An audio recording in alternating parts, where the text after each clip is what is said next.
If you're a tenant in North Carolina, there is a maintenance addendum that is part of every lease. And you really need to pay attention to what your responsibilities are. This maintenance addendum goes over information such as vehicles.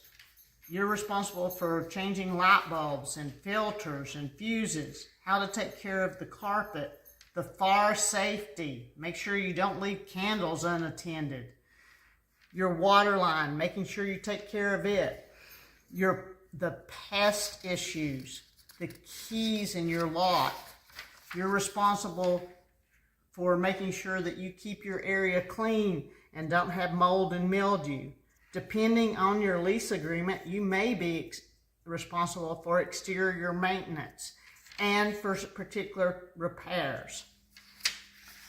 It is important that you talk to your property manager and make sure that you understand what your responsibilities are. In many places in our area in Asheville, North Carolina, people rent single family homes. So there is no super in the apartment complex to take care of everything. It's your responsibility as a tenant. The maintenance addendum is only partial. There could be more items depending on your particular list. So be sure to communicate with your property manager.